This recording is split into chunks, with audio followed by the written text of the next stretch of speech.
सर्व सन्माननीय व्यासपीठ समोर बसलेले आमचे नेतेगण, सर्व महिला भगिनी, पक्षाचे कार्यकर्ते, नेते, खरं म्हणजे आज मलाही भगवा झेंडा संभाजीनगर औरंगाबाद मध्ये फडकल्याशिवाय राहणार नाही याची गॅरंटी आज झाली। सर्वांच्या साक्षीने पाठीमागे बसलेले आमचे जितके मित्र आहेत त्या सर्वांच्या साक्षीने ही आजची सुरुवात आहे। आज काही भाषण करण्याचा, लांबलचक बोलण्याची वेळ नाही। माझ्याकडेही रावसाहेब दानवे आमच्या सिल्लोडला येऊ लागले, म्हणून मला तिथे जायचं, म्हणून मी सर्वांची परवानगी घेतली। जे काही प्रधानमंत्री महोदय किंवा अमित शहा साहेब किंवा सन्माननीय मुख्यमंत्री, उपमुख्यमंत्री अजितदादा, देवेंद्रजी हे जे देतील त्या उमेदवाराला निवडून आणण्यासाठी मला ज्या पद्धतीने माझ्या अगोदरच्या वक्त्यांनी सांगितलं का कन्नड सोडून, तर मी एक गॅरंटी देईल का सर्वात जास्त लीड कुठे राहील तर ती कन्नडलाच राहील। कारण की कन्नड आणि सिल्लोड आजूबाजूला आहे, कन्नडमध्ये काय घडतं ते सिल्लोडला माहिती पडतं। अशा पद्धतीने आमच्या राजकारणाचे समीकरण त्या कन्नडशी फार जोडलेले आहे आणि विशेष जबाबदारी बी माझ्याकडे ती आहे।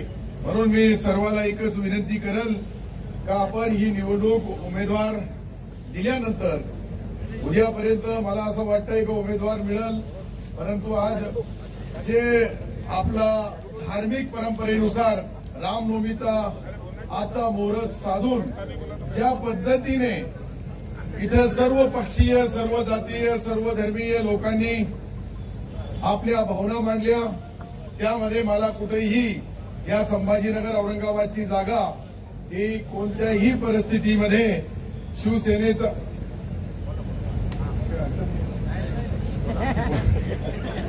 उमेदवार निवडून येईल इतकी गवाही मी देतो।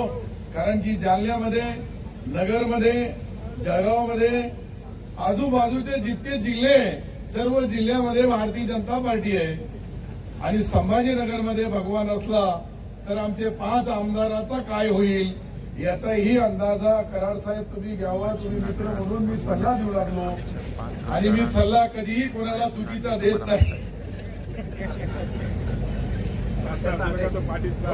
आता मला खरं म्हणजे फार दिवसानंतर माईक मिळाला। 1.5 महिन्यापासून मी कुठं आलो नाही, कुठं भाषण दिलं नाही, माझा एक ऑपरेशन झाला होता।